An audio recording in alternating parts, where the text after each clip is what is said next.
Blitzer has been personally credited for inspiring the Egyptian President Anwar Sadat's historic visit to Jerusalem in 1977.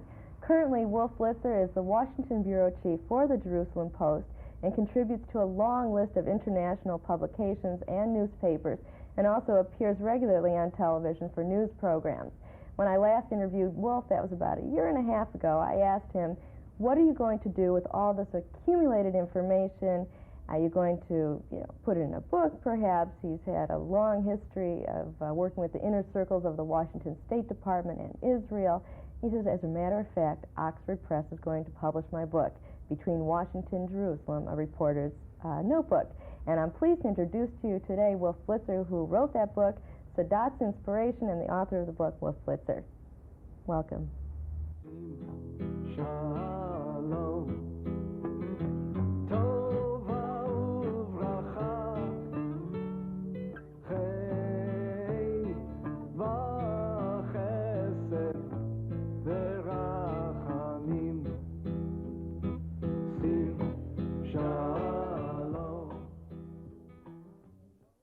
I'll ask the all-encompassing umbrella question. What makes U.S.-Israeli diplomatic relations different from all other countries? Well, there are differences, but there are also similarities. First of all, in the nature of differences, on the one hand, there is this superpower, the United States, and on the other hand, a small country, less than 4 million people, Israel.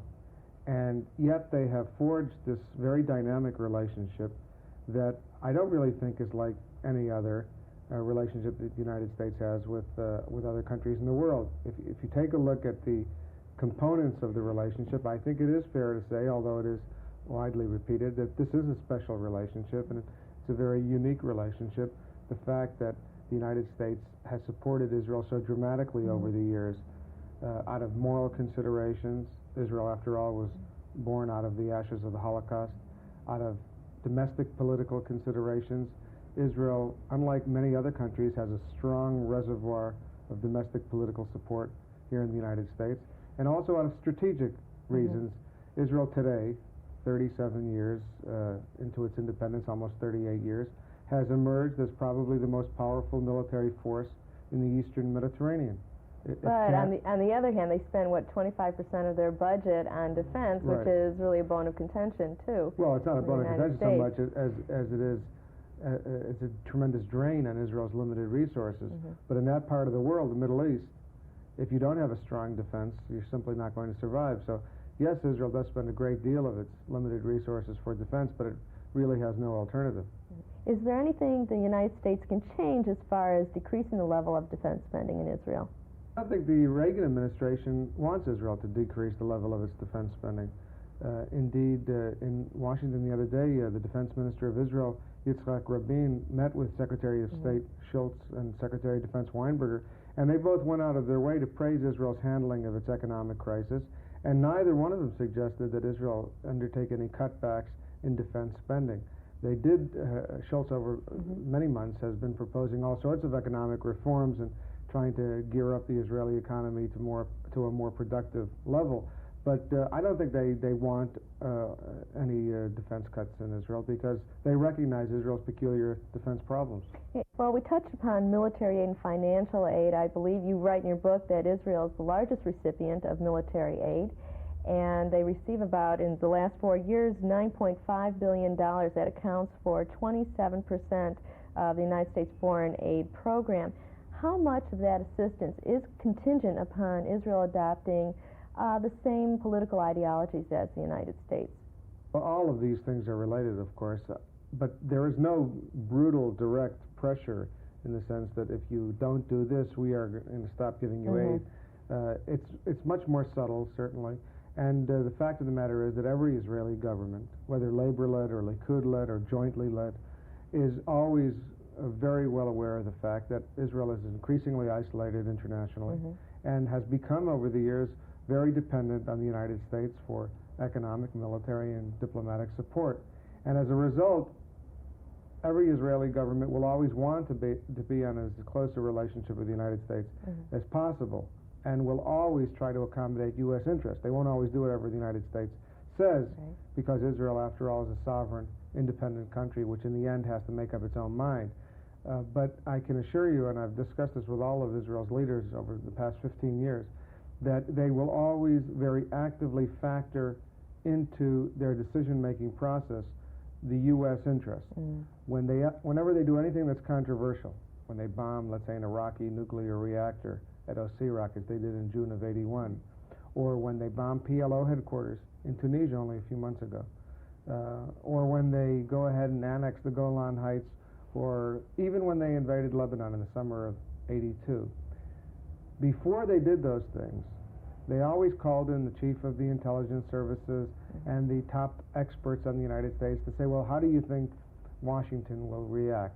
And sometimes they're right in their assessments and sometimes they're wrong, but what is clear is they're always concerned about the Washington reaction. On the other hand, the United States has temporarily slapped Israel's wrist, trade embargo, financial assistance embargo. I'm not quite sure what it represents, whether it's just a temporary slap on the wrist, or does it signal a red flag warning, or is it merely pure theater for the rest of the world? Because it's only a few days later they reinstate it. The U.S.-Israeli relations are today very mature, and they are sophisticated, and there are limits within which both countries can operate. And the fact of the matter is that there will be differences of opinion between any U.S. government and any Israeli government from time to time. There will be differences, for example, over the best tactics in promoting the peace process. There will be differences over the wisdom of U.S. arms sales to Arab states like Jordan, for example. Those differences exist, and no one can deny them. But fundamentally, both countries also have much greater interest in working together. And as a result, when the differences surface, they are contained and not allowed to spill over and to develop any all-out confrontation between the two countries. I see the upward trend in American-Israeli relations continuing down the road, and that's quite important because right now the U.S.-Israeli relationship, by any standard, I think is better than it's ever been before. Do you think the change in leadership has anything to do with that? In other words, what would you say is the most significant shift since Peres took office, the Reagan-Begin versus the Reagan-Perez relationship? Well, there's no doubt that Shimon Peres is popular in Washington, especially among the high officials in the Reagan administration. They think he is flexible, moderate. They think he's willing to go the extra mile in not only accommodating America's concerns, but also in reaching out to King Hussein of Jordan, for example, and trying to win him into some sort of direct peace negotiations. On the other hand, they're much more concerned, officials in Washington, about a Likud government if Yitzhak Shamir, the vice prime minister and foreign minister, if he's scheduled to take office next October in this rotation.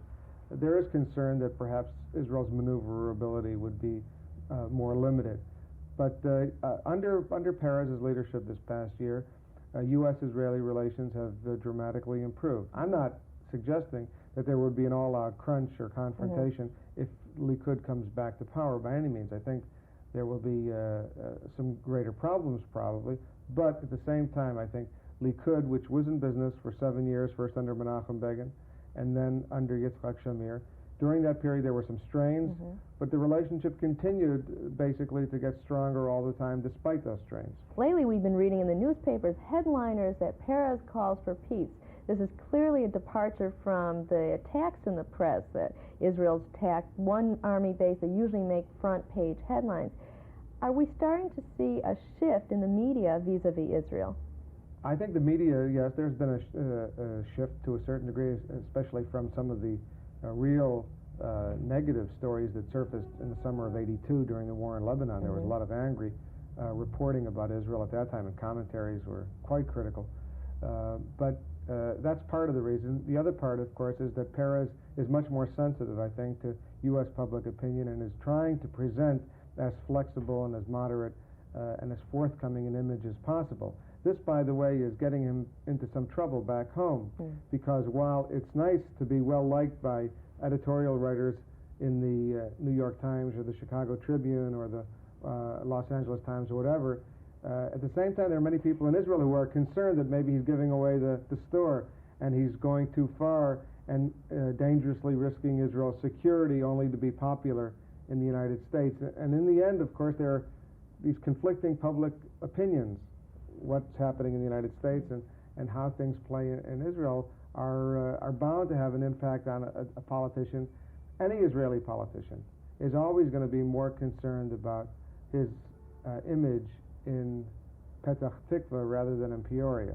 So I wouldn't get carried away in thinking that he is only going to be concerned about strengthening Israel's image in the United States.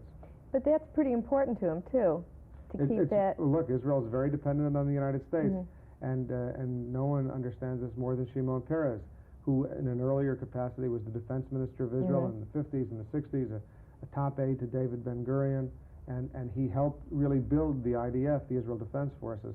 He knows how critical this connection with Washington is, and he wants to make sure it stays as strong as possible. Okay, we touched upon the media a little bit on their coverage of Peres. What about policing themselves? We just had the attack of the Achilles Toro. The Achilles Laurel. Achilles Laurel. And how should, and in the likelihood, PLO still hasn't renounced terrorism, in the likelihood that an unfortunate PLO attack should occur, how should the media respond? Should they police themselves? How far can we take the First Amendment? You're a journalist. What do you think you would do? Well, certainly every journalist, every responsible journalist recognizes that he or she is a human being before he's a journalist, and there are responsibilities going with that turf beyond being a journalist. Well, a great responsibility, of course, is to try to make sure that human life is protected.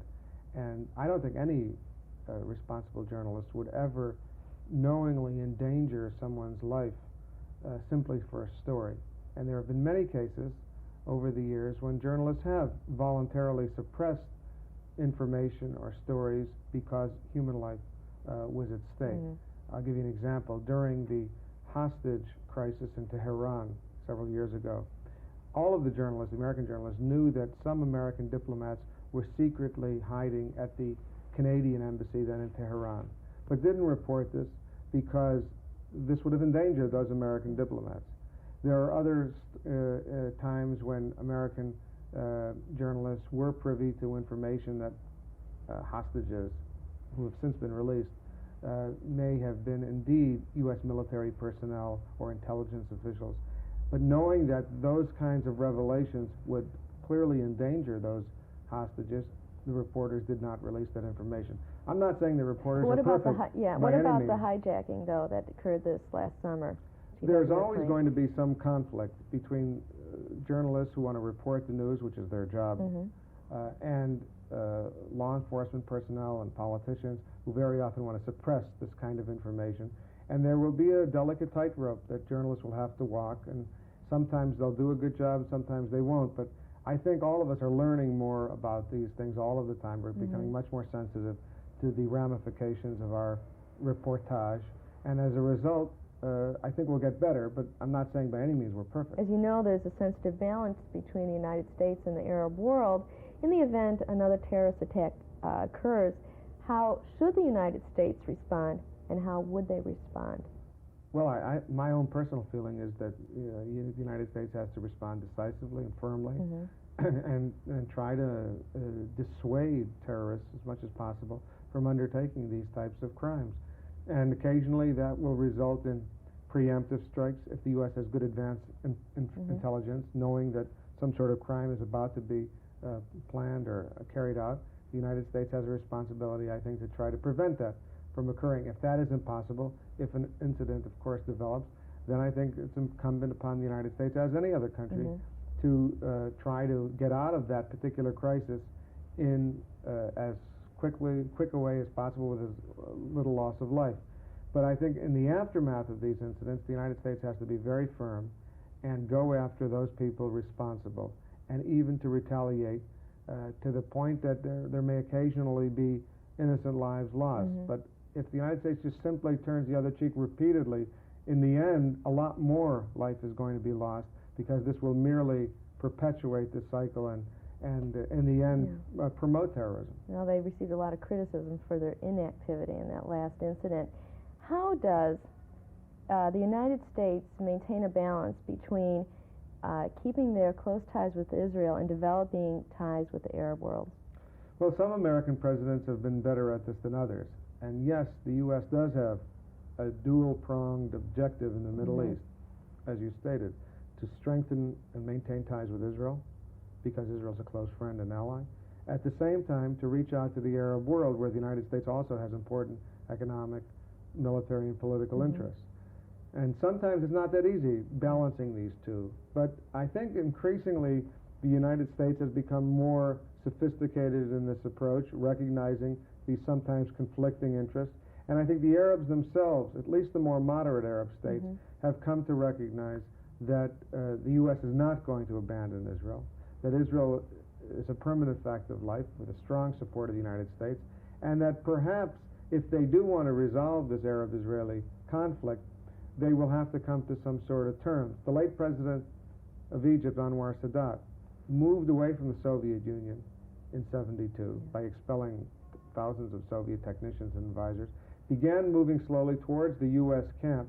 I think in the end because he came to the realization that the military option, trying to fight Israel, which ran through Moscow where he could get weapons, was futile. The diplomatic or political option, which went through Washington, which has influence on Israel, was much more realistic.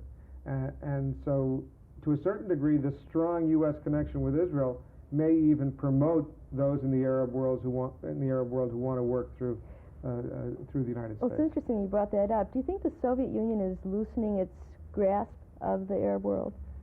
The Soviet Union has influence in the Arab world, especially in several of the important countries, in Syria, for example, which is the Soviet Union's prime ally in that part of the world. Certainly in Libya, South Yemen. Those three countries, by the way, voted with the Soviet Union the other day at the UN General Assembly against the resolution condemning the Soviet occupation of Afghanistan. But there is influence also in Iraq and several other countries. Soviet policy in the Middle East historically, especially since the 1967 Six-Day War, has been quite consistent to try to keep the pot boiling, to keep the tension there, but not to let it overflow. Sometimes it does. They don't want it to overflow because when it does, and an all-out war breaks out, their clients lose. They lose and the Arabs could start resenting that influence too. And also there could be the danger of a superpower confrontation. The U.S. and the Soviets get involved. But this controlled tension creates opportunities for them, and at least for the time being, I don't see any real indications that the Soviets are planning on moving away from this long-standing approach. I hope they will. I hope they will adopt a more constructive policy in the region, and perhaps they could then play a more important role. I imagine the Arabs are realizing the strong influence of the United States. The Arabs have a lot of self-interest in trying to strengthen their relationship with the United States. They need U.S. technology and U.S. support and military equipment, political alliances. And many of the Arab countries like Egypt and Saudi Arabia and Jordan and Morocco and Tunisia and other Arab countries look to the United States as a principal source of support. Well, isn't the clear bargaining chip, the PLO, and all these negotiations, does the United States perceive the Palestinian, the definition of Palestinian, the same way Israel does? Well, the United States is a big country, a lot of different opinions. There's the U.S. government. The U.S. government. And there are different opinions within Israel. I would say that there is not a whole lot of difference today between the way the Reagan administration perceives the Palestinians and the Palestinian problem and Shimon Peres, the leader of the Labor Party, the Prime Minister of Israel. There are some subtle differences, nuances, but fundamentally both reject the PLO. Not so much because of what the PLO says, but what the PLO does. And even most recently, beyond the Achille Lauro incident, the PLO has been involved in all sorts of efforts, mostly unsuccessful, to infiltrate, to undertake terrorist operations against Israel, what they call the armed struggle. Mostly seaborne operations, because getting into Israel by land today is very difficult, if not impossible. In the north, Lebanon has been virtually hermetically sealed off, to northern Galilee. The Golan Heights is very quiet, has been for years, not because Syria on the other side is such a nice guy, but because the Syrians recognize that if they were to allow terrorists to infiltrate onto the Golan Heights, Israel would respond massively. And Syria at this point is not ready for another war with Israel. Jordan, King Hussein of Jordan has also been quite diligent since September of 1970, so-called Black September, in keeping the Jordan River quiet. And in the south, of course, there's a peace treaty between Israel and Egypt. It's a cold peace, not a great peace, but then again, a cold peace is better than a hot war. Yeah. So really, if you're a Palestinian terrorist and you want to get into Israel, the only way you can do it is from the Mediterranean via the sea. And there have been many efforts in recent months, almost all of them unsuccessful. The Israeli Navy is very good and diligent, but beyond that, Israel has very good intelligence and usually has some advance warning about what is being planned, and they then can go in and thwart those operations. As you mentioned, you just touched upon intelligence. You, in fact, devote a whole chapter to the CIA and the Mossad, the Israeli counterpart of the CIA. How do the two intelligence units rely on each other? There is a very close relationship between the U.S. and Israeli intelligence communities. They share information, they work together occasionally. It's developed dramatically over the years. In certain areas, there's almost a sharing of functions. The U.S. is very good in the electronic intelligence, in the satellite photography, in the intercepting of communications, has sophisticated electronic intelligence operations. Israel's very good in the area of human intelligence, what the professionals call spies, like planting agents in all sorts of areas, especially, of course, what is in Israel's number one interest in the neighboring Arab countries and, of course, within the PLO. And Israel usually has a good sense of what's going on there. Israel also has provided the United States with extensive captured Soviet military equipment over the years and has made available to the U.S. all of the technical data from its encounters with Soviet-made military equipment in the war in Lebanon and 73 war, 67 war, all of which has dramatically strengthened the overall climate in American-Israeli intelligence cooperation. Except there have been some blunders, which I think leads to that reinforcement. I believe a year before the Shah was expelled, there were clear warnings from Israel, and they went unheeded. Why was that? There were warnings. The Israeli ambassador, he wasn't really called an ambassador, Uri Lubrani in Tehran, but he was the ranking Israeli diplomat during the reign of the Shah. He was sensitive, very sensitive to what was going on. Of course, he spoke Persian, and he had contacts across the board. And he, about a year before the overthrow of the Shah, he sent a report to Jerusalem warning of the dangers and recommending certain steps that had to be taken to prevent this overthrow of the Shah. That report was then passed along to Washington, and it was read, but unfortunately it went counter to the prevailing opinion that the Shah was so strong, he had so much military equipment, so wealthy and economic. It's also because of the 73 war. Israel had blundered. Look, right. Fact of the matter is that the Israeli intelligence community is good, but it's not perfect, and is fully capable of making mistakes. They blundered badly on the eve of the 73 war, and as a result, Israel wasn't ready.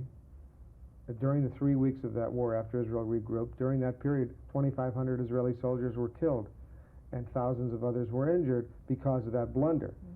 So I by no means suggest that the Israeli Mossad and the intelligence network in Israel is perfect. They're very good, but they are human beings, and they're certainly capable of making mistakes. That's right. You were at a party with Henry Kissinger, and you introduced him to a Mossad member, and you introduced him to Kissinger, and Kissinger asked, "Who are you?" And he says, "I'm a CIA liaison."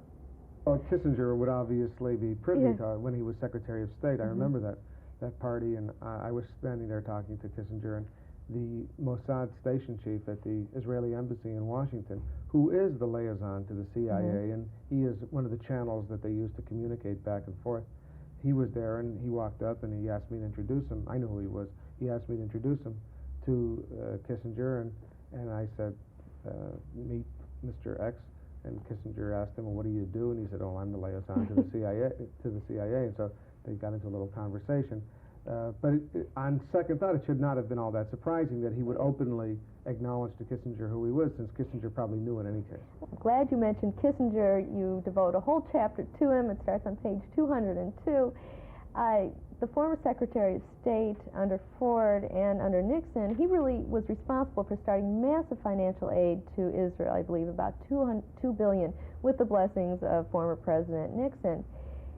Although he did all that, Still, there was a chill that Israel had to thaw when Ford and Kissinger had asked Israel to pull away from sections of the Sinai. How did they thaw that chill? Kissinger has a mixed record. On the one hand, he did begin all sorts of very positive things as far as Israel was concerned.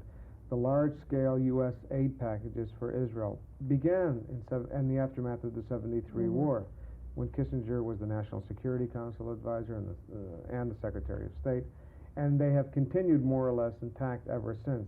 Kissinger also agreed to not negotiate with the PLO until certain conditions were met. He supported this incremental, step-by-step approach, which Israel basically supports. At the same time, he leaned very heavily on Israel during that 6-month reassessment of U.S. policy towards Israel in '75. After the failure of his March shuttle, there were some real low points in U.S.-Israeli relations, some real angry words between Kissinger and Mrs. Golda Meir, who was then Prime Minister. That turned around on September 1st of '75 when Israel and Egypt finally signed the Sinai II interim agreement, and Kissinger, of course, was there, and the relationship started to get better. But on the whole, I think Kissinger's record was mixed, and historians, Israeli, American, others, will be arguing about Kissinger's record for many, many years to come. I don't think, though, there's any doubt, and I make this case in the book, that Kissinger's legacy continues in effect today. He was a very important person, and he remains very important today. What he says today, out of office, is considered in many capitals in the Middle East almost as important as a statement coming from an actual governmental official. As I mentioned at the top of the show, Wolf, you were personally credited for inspiring Anwar Sadat to make his historic visit to Jerusalem in 1977, and ultimately the Camp David Peace Accords in 1979. Will they ever be actualized? Well, it has survived. As I said, it's not in great shape, but it's going to have to get better if there's going to be any further progress, because there's going to have to be a stronger confidence in Israel that this whole process is worth it, that the concessions, which are painful and dangerous, really are worth the benefit, namely peace.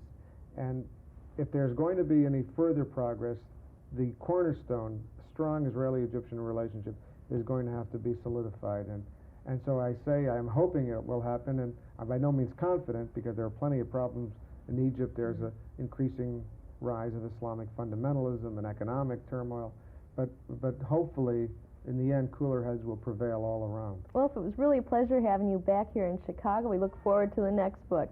And for Focus, I'm Deborah Palmer.